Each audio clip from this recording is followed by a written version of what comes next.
Welcome to the China EVs and More podcast. In the next hour or so, my co-host Lei Xing and I will go over the week's most important and interesting news coming out of the global EV, AV, and mobility sectors. What Lei and I discuss today is based on our opinions and should not be taken as investment advice. For those that are new to the show, welcome. And to our loyal listeners and viewers, welcome back. We ask that you smash those subscribe and like buttons so you don't miss anything from us in the future. My name is Tu Li. I'm the managing director at CATL Insights, a global management consultancy that helps organizations bring innovative and tech-focused products and services to the transportation and mobility sectors. I write a free weekly newsletter that we pull many of our discussion topics from. You can sign up for it at CATLinsights.substack.com, which of course I encourage you to do. Getting my house fixed, Lei, can you please introduce yourself? Electronics gadgets upgraded, Lei. Hey, got this. Nice. I got the new Mac, so my deck is. You upgraded both? Huh? You upgraded the Mac and the iPhone? And the iPhone, yeah, it's about time. Nice, dude. So nice. This is your co-host Lei Xing, former chief editor of China Auto Review, and this episode 224. Quite a slow week, huh? Because it's been the holiday break. Well, China not for the Germans. Well, actually, it's been a slow few years for the Germans in China, actually. Some love for the Volkswagen Group. Porsche. Nice little cup I got from Munich. And so Volkswagen Group I just saw this morning. They posted numbers. A 42.5% drop in BEV sales in China. And the official press release said this was the expected pause as they prepare for the delivery mode of the next generation XPeng inside CEA architecture EVs in China next year. 85,000 BEVs sold in China in the first 9 months, down 42.5%. 25,000 in a quarter. I mean these numbers look scary, but it's kind of expected. They're going toward that bottom and then trying to climb out. We're not there yet, and we don't know whether that climb out is going to be a success or not. Porsche, Volkswagen brand, the ABBs, we've saw the numbers. The Germans, they need some love. And that's where we begin. So Mercedes is also down double digits in China, I think 20% year over year for Q3. BMW is a little less than flat. So they seem relatively to be better. Yes. But their share price tanked after they reduced guidance for profits. Yep. So we're seeing the outcome on the foreign legacy side from the legacy automakers that have traditionally, with the exception of the last few years, been pretty strong, especially on the premium side. And we're talking specifically BMW, Mercedes, Audi, which is lumped into the Volkswagen Group number, and then Porsche, which also looks like it's continuing a 3-year major downward trend. I think it was 2, 28 or something like that from the standpoint of year over year sales shrinking. In 2025 is going to continue that, I believe, for a fourth year or third year or something like that. So Porsche is going to be likely close to or less than 300,000 units this year. I think less than 300,000 units, which is very, very concerning. So Well, the thing is, they're still growing slightly, even for the Volkswagen Group BEV global sale. Everywhere else outside of China are growing. Europe is growing. In the US, it's growing. But in China, it's it's what do you call a nothing burger? Is that the idiom? Oh, it's less than nothing. It's a slider. It's smaller than a burger. And Mercedes. I think if you look at these numbers, they've always been at the 700,000 to 800,000 unit in the past years. But this year, it looks like it's going to drop down to the 600,000 mark. Quite a significant reduction. And Porsche down 26%, better than what they did in the first half, which is 28%. And just to put this into perspective, I think it was like over 90,000 units in 2022, which is the first year they saw negative growth since they entered the Chinese market in 2001.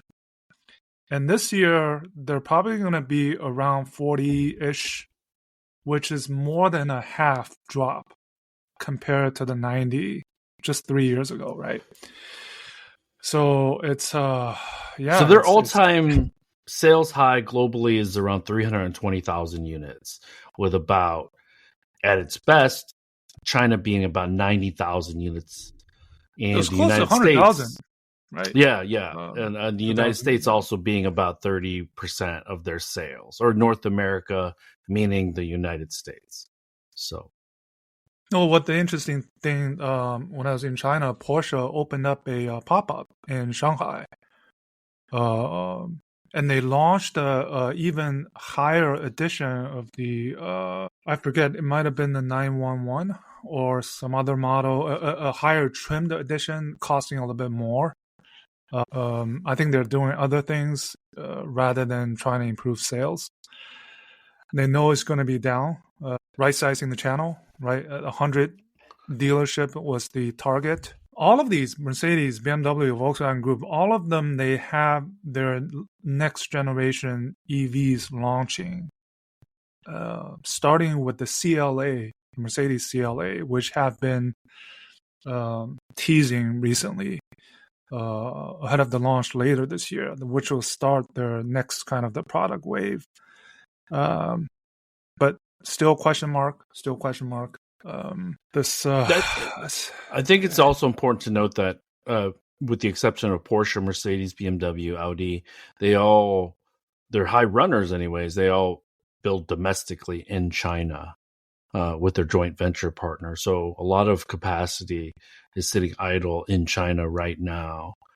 They still import the high end, so the S-Class, the 7 Series, and the A8s are still exported or imported into China from Germany. But the 3 Series, the 5 Series, the E-Class, C-Class, they're all built locally. I think luckily for someone like a BMW Group, which is most exposed to the the US-EU tariff situation, they did say that the retroactive of the 27.5% tariff to 15%, I think, right? They're going to get some refunds, like triple-digit million euro refund. So that's good news, at least on the books. But sales. The other one was Tesla, right? Tesla Q3 deliveries was more than Mercedes. And we'll get to Tesla, but and as BYD sales flatten out a bit and shrink a little bit, they're still on the BEV side the champion of BEVs. They're outselling Tesla this year. So so undisputed. Yeah, one highlight has been BYD's overseas, and this number, one of the numbers of this past week, 880% growth in the UK market in September, which is, believe it or not, BYD's largest single country market outside of China. Oh, hold on. From a percentage standpoint, Germany was 2,250% increased. Yeah, well, volumes are low. So. Yeah, volumes. So, relative to the other Chinese, the volumes are still a few thousand. So pretty significant relative to the other Chinese players in Germany. But from a denominator standpoint, an absolute standpoint, it's very low, very small. Yeah. And then they just did their 14 millionth in their Brazilian plant, right? I tweeted some photos. It's actually pretty, if you look back, kind of just 13, 15, 14 months ago, they produced their 8 million in the summer of 2024 in Thailand. And it's been 13, 14, 15 months, and they've done another 7 million total. So from that perspective, it's still pretty dramatic, I think. And they'll probably get to their 15 million within the next 3 months, probably by early January. They are facing pressure, as we talked about the last episode, but overseas, they're just pushing, right, here and there. In one thing, I have not pressed send on this week's newsletter, so apologies for those folks that are waiting for it. But I did start writing my thoughts on what we see from the challenges that the German legacy automakers have in China will be mimicked, and there's always going to be downward pricing pressure now because so many EV makers in China have gone abroad and started to export. So the opportunity to really gouge customers in Europe and the United States for now, to let's leave that off the table. But in the future, we're gonna see Porsche also struggle with margin, Mercedes struggle with margin in Europe, as the Chinese makers really, really understand the European markets and the North American market eventually, because they learn and they're fast at changing and adapting. And so unless Mercedes, BMW, Porsche, Audi, Cadillac are able to kind of reconcile their cost structure, then we're not going to see those margins, generally speaking, from those premium brands like we have traditionally in the past. I don't think that's likely. Yeah. And then for the UK market, right? So BYD, so in the UK market, there's not the EU tariffs, but at the same time, BYD does not enjoy the local kind of the subsidies or incentives for the UK market. So they're still growing, right? It's over 11,000 units. A lot of those are plugins. And which shows, right, that the tariffs are probably not going to be the solution if you want to compete and head on with the Chinese.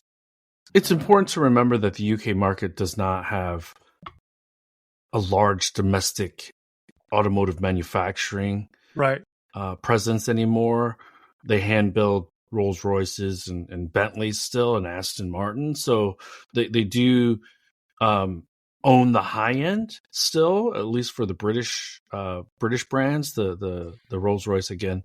But that's also why I think UK consumers are a bit more open-minded when it comes to EV adoption in Chinese brands specifically. And UK, a lot of these electric buses from BYD, Yutong, Ankai, they've been in UK for years, for decades, if not. London Cab Company. Yeah, right. There's the black cabs are now Geely branded vehicles. Yeah. And the one thing about the UK is that adoption will likely be slower, just because the UK, and my British friends tell me this, they don't have the capital. The government doesn't have the capital to subsidize EV purchase. So unlike a Germany, a United States, a Norway, the government isn't putting its thumb on the scale for EV adoption, at least in the UK for now. But they are adding charging infrastructure, which again is another important dimension of EV adoption or increased EV adoptions. Yeah, speaking of charging infrastructure, some numbers to share. I tweeted this of the numbers EV charging data on China's expressways. If I remember correctly, 123 million kilowatt hours worth of charge during the 8-day break. There's 48,000 charging guns. I think that was the number that was given out by the National Energy Administration. And on day one, 17.5, close to 17.5 million kilowatt hours were charged. So how do you describe this? I mean, China is now a country on EV wheels, if you will. Right? We talk about the penetration. There's a bit of debate about people fighting and having to wait during this stretch of time, this special stretch of time, which there are about 2 or 3 per year: the Chinese New Year, the May holiday, the October. But the fact of the matter is EVs they are charging, right, in China. So those are mind-boggling numbers. And you can't build charging capacity based on a high over 2 or 3 day period, for the entire year, because that would just be a waste of money. I think sooner or later China needs to change the way how the holiday works, because this is the bottleneck that's been created because of this holiday break. And we did the trip pre-May holiday last year and during the May holiday this year, which helped, because otherwise we would have been it would have been a much worse experience driving all that mileage down China. And more people, they're smart enough to say we got to leave early or return late. But still, I mean, you see the waiting and the jostling for charging in the videos, right? So, if I can recall correctly, and you correct me if I'm wrong, there's basically 3 time periods where China just shuts down. Obviously, Chinese New Year, May holiday, and then October, Mid-Autumn Festival. And so those are the 3 that people should try to plan around if you're living in China. But again, it's just really hard to make those types of investments for only 3 time periods, because the rest of the time those charging stations are going to be pretty idle, I think. I think the ratio of the chargers to EVs on the road, it's increasingly getting to the point of 1-to-1 in China. Not there yet, but it's a crazy number. Yeah, it's a crazy number. Yeah. And they're bunched up into tier 1 cities. They need to flow into the lower tier cities. Yeah. But there's never been this point in time that I can recall where a major need was not addressed in a short period of time. So, but we lived in China during kind of the boom years. The economy is a lot different than it was when we lived there. And so things are different from the government standpoint. And I think 2026 is going to be such an important year for China, the Chinese EV companies, because a big focus will be on their growth abroad, the protectionism that's going to come along, and the compromises that will be made by some of the countries that are trying to accommodate local production and importing from the Chinese brands. Yeah, and then 2026 also we can look forward to something that China is doing, and this is quite important, that happened during or right after the break, is the newer requirements on energy efficiency in order to get the purchase tax. So this was just announced like a couple of days ago, where you needed to apply for new kind of certification in order to get exempt from what is now going to be a 50% savings on the purchase tax starting next year. And basically what happened was they're raising the curb weight of the vehicle. So the heavier it is, you need to meet a more stringent kind of the energy efficiency requirements, which is kind of a way to following several, right, safety, ADAS, payment terms, all of the ways that China is trying to kind of balance or manage, have a higher threshold of rewarding the ones that are actually not trying to piggyback, right? It's because of the involution. Yeah. Some companies, the struggling companies, they would just build cars and take and they would take advantage of those subsidies. And so what the Chinese government is doing is effectively creating cafe standards for electric vehicles in a different way. Yeah. Which is I think I'm all for, and just remember, generally electric vehicles are heavier than ICE vehicles, so having more electric vehicles on Chinese roads is going to increase probably a lot of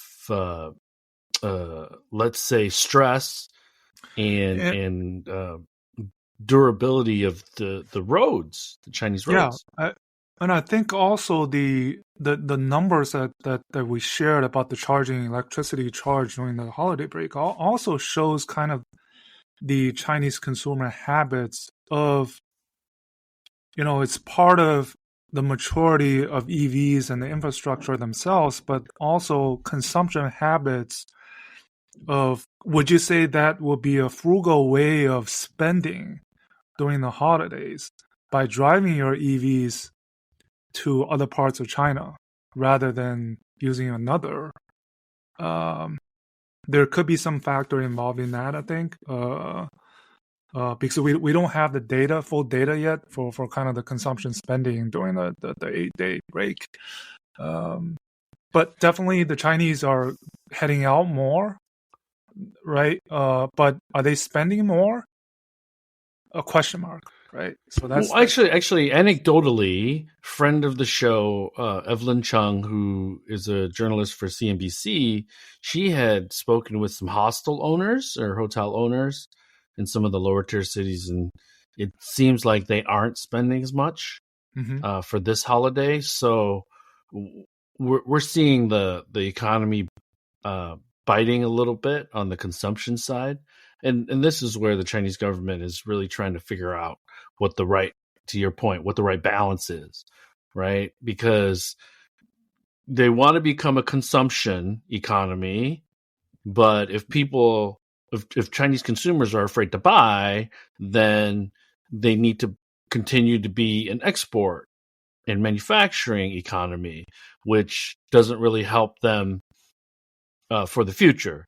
So they're a little bit in no man's land, and they need to sort that out, because I think the Chinese government is afraid to write big checks to subsidize things because of all the debt that some of these companies carry. So anyways, I don't want to turn this into an economics discussion, but so there's a CNBC story from Evelyn Chung that I would invite you all to take a read if you want to learn more about what Lei is talking about, whether consumption during the October holiday was higher, lower, or the same as in years past. I mean, the first 2 days, or the September 30th, I was traveling, right?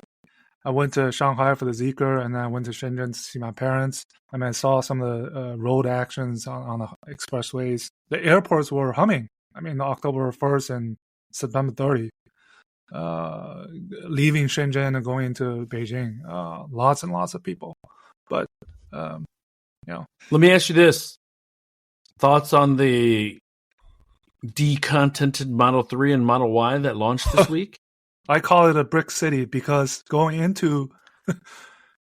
I was actually expecting the standard versions, or the in Chinese called 乞丐版, which literally means beggar versions, for lack of a better word, skeletal, right? I was expecting more toward the 30,000 price point, but it was actually more toward the 40,000. Still below 40,000, 36 something, right? For the Model 3. And actually in Massachusetts, you get a $3,500 state incentive. So it's a bit cheaper. And then you give the benefit of doubt in, did you see Elon retweeting a tweet that said because of inflation, 30-something dollar today would mean back in the days $27,000. So effectively it is below, or it is around the $30,000 mark. I guess what I'm trying to say is it's not there enough. Well, it doesn't make up in the United States. It doesn't make up for the $7,500 subsidy going away. Well, it's $5,000 off, right? You can look at it that way from the previous. But again, decontenting is not a strategy. I've said that in the newsletter. And also, let's be clear: these aren't new products; they're new trims for the Model 3 and Y. And so, anyone that expects a huge jump or a huge surge in sales, that you should probably not listen to those people. Well, also after the September tax credit ending, they need something as a driver. So this decontenting, this lower trimmed, is one way to do it. And there's Tesla right now. There's no other alternative. They don't have a new model in the pipeline. If we're talking about really a Model 2 or Q. Well, now there's rumors that there's a 30,000 on the way. But well, that was kind of the Cybercab equivalent, maybe 2-door-ish. I don't know, but it's and again, we have to point to the China market, because if they went 30,000 and only decontented, they would not sell in China. Not the way most people needed to. You know, they walked away from the 20 million unit forecast by 2030, but I don't know how they get to 3 or 4 million in the next couple of years without new products. The big constraint would be, even if they launch a Model 2, how many would it sell in China? You know, because they're selling 600,000 units now. If they launched a Model 2 for 30,000 or 25,000 US dollars, maybe they double sales to 1.2. So I think in the Chinese market, the psych is a bit different, because they've done the Model YL, which is a plus. They're going to introduce the Model Y Plus, which is going to have over 800 kilometers of range. So they're adding instead of subtracting in China. And it kind of worked out, because we saw the September CPCA numbers, over 90,000 shipped from Giga Shanghai. And there are over 600,000 China and overseas sales out of Shanghai, which is awesome. I think, given the environment, they're going to get to, close to 900,000 units. And what is their capacity? Who utilizes the capacity well? Tesla. Still at this point. So, I'm being a stan today, but strangely resilient in Chinese market. But here's the question, Lei, and for those folks that are listening and are interested in Tesla, would love to have your perspective. So add your comments, add your comments in the chat. But even if China does increase incrementally from a sales standpoint, it's shrinking in Europe and the United States. So global sales might be flat, or it might increase a little bit, but unless they can turn it around in the other two major regions, then they're still stuck at they're still stuck at incremental growth. Yeah, I mean, this year, I think we said quite a while ago, if it's flat, it's a win, right? For Tesla globally. If you can get to 1.8 million, it's a win. given how difficult China is, at least. So, You know, the only other thing that I wanted your take on is the 2027 Bolt is going to be launching early next year. Well, that's what Tesla should have, or maybe I don't know if it should have, but something that people are looking forward to, that kind of the 30,000 model. So let's update everyone. The MSRP is going to be around 29,000 for the GM Bolt, and it's going to be much improved from version 1, which stopped sales about 2 years ago. So I'm looking forward to it. And GM said it's going to be that, and the Equinox are going to be their high runners. Yeah, I think it's going to be a great addition. To keep, first of all, keeping the model nameplate, and then something really an affordable EV at that. And if I remember correctly, currently in the U.S., Tesla is about 46%, 45%. Next, it's GM, and then Ford after.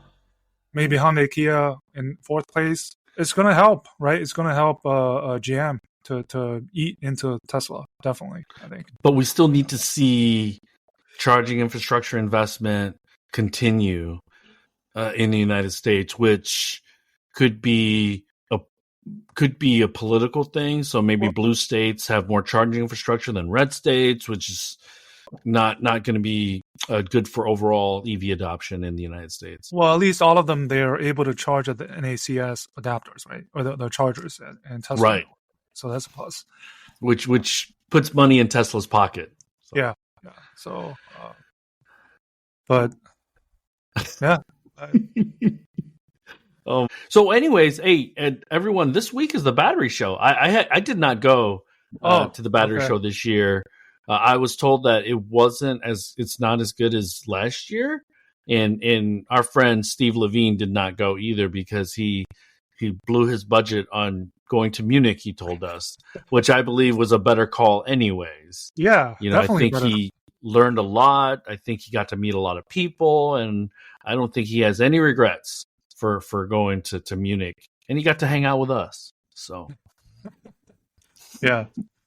And then, the other big story that came out of China during the holiday break was a breakthrough in solid state lithium metal, a critical technology. It's very technical, but it has to deal with a adaptive surface, bringing the anodes and the electrolytes better together. It was by a group of Chinese researchers, which they think could be a winning formula for the commercialization of solid state. I think that was a big story, actually. That was as GM wins an award for their LMR technology at the battery show. Okay. So I think this is great.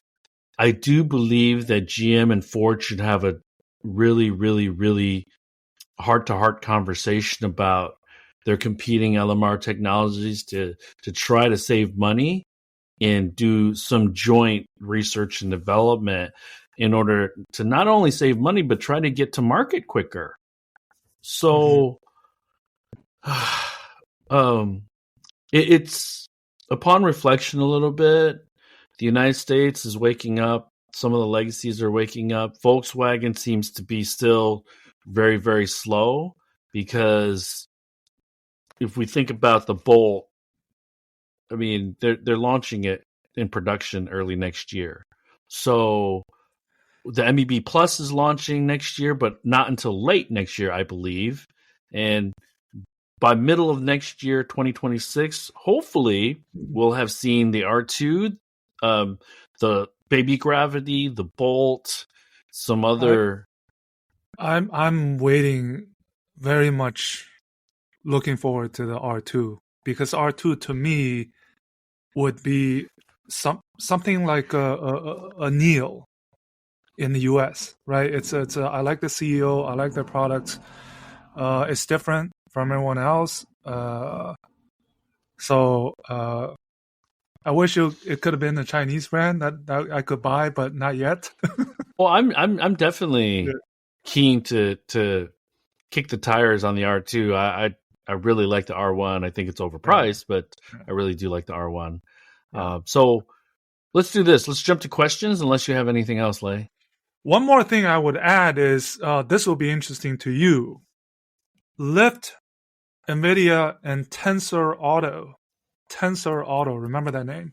They announced this deal yesterday to launch the so-called personal AVs. Nice. Something you can buy and something that's Lyft ready, which you can have your car go into the Lyft robotaxi network. I was doing a little bit of digging, and guess who the current CEO of TensorAuto is? Who does? It will be a light bulb for you. Professor X. Go to their website and look at their lineup of their executives. His name is called Jay Xiao. The reason I mention this is because AutoX, one of the AV startups from China, has been quiet for more than a year now. So I think he's taking his talents elsewhere. Very interesting. Very interesting. Okay. So, okay, right on. Yeah. It's crazy. They made a lot of noise when they launched. Yeah. And then we didn't hear anything from them. They had that event in Shanghai that I went to, and the vehicle really looked not in production form. Our trip to Shenzhen last May in 2024, I still saw some AutoX testing in Shenzhen. But since then, they've been really dead. There's no news about them. I just think they ran out of money. I think they ran out of runway. So I think it'll be interesting to see, because that's the area where Tesla robotaxi is being played, right? Have your vehicle going into the fleet. But yeah, that's the last thing I'll mention. Okay, so happy Friday, SPX. What car did you end up getting to, and at what price? So, the adventures of two's car buying. I put a deposit down on a Mach-E because I wanted Blue Cruise. Oh, the Blazer EV. Most of them in Michigan, I was late to the parties, but most of them do not. The ones that I had to choose from did not have Super Cruise. So, and the ones with Super Cruise were going to be quite a bit more expensive than the Mach-E. So I go to a dealer, my local Ford dealer, and he tells me he has a Mach-E for me and ready. And so I was like a day late doing the credit application, doing the deposit. And so he was like, okay, yeah, the dealer's going to trade it. And then he calls me back. He's like, the dealer sold it. He reneged. So they were going to trade. And so So you had a car in stock ready to deliver. Is that correct? But I was in Munich. Remember, I was in Munich. And so I answered, I responded later, not immediately. And then I waited for the credit app because I wanted him to confirm that they still had the car. They did have the car. So I put the credit app in, and then a day later, the dealer reneges that he's going to trade with. But he told me that he looked online in his inventory. He's like, there's a car that's going to be delivered in November. And if we create the transaction today, you can still have it. So this was a better outcome for me because I still have that Ioniq 5 that I need to turn in December. Right. Cool. And if I would have had to deliver the Mach-E in September or late September, early October, I would have either had to get another plate or turned in the Ioniq 5 early because it wouldn't have I would have transferred that plate. And so this works out much better. And he was like, the price is going to be the same because we created the transaction early. So to answer your question, SPX, the adventures of two, car shopping, I believe I'm going to be getting a Mach-E in late November. Stay tuned, though, because things change all the time. And they still have great deals on cars. You know, the Santa Fe is a smoking deal right now. I got an email, which I smoking deal drive right now. So yeah. Well, you great have the mileage. old body style, right? Yeah, I have the old body style. Great mileage. So I could get 40 mpg on local roads. nice. Right. So hopefully that answers your question, XPX. But again, it always works out. It always works come out. back to me in late November. I will let you know whether or not the transaction was completed. Yeah. Sean K asks, why isn't CATL coming out with a swappable EV yet? Pretty sure they have an alliance with several companies.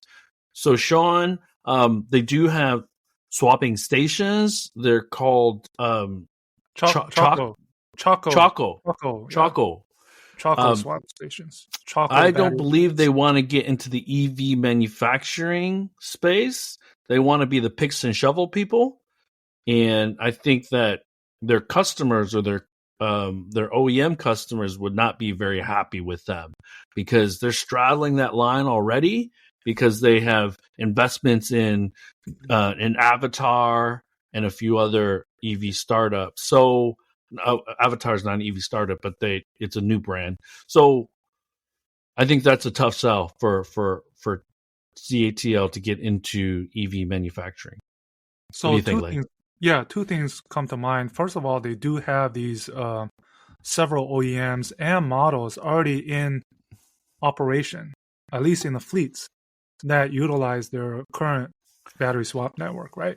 And those are expanding. And second, this is something we missed in the show today. Their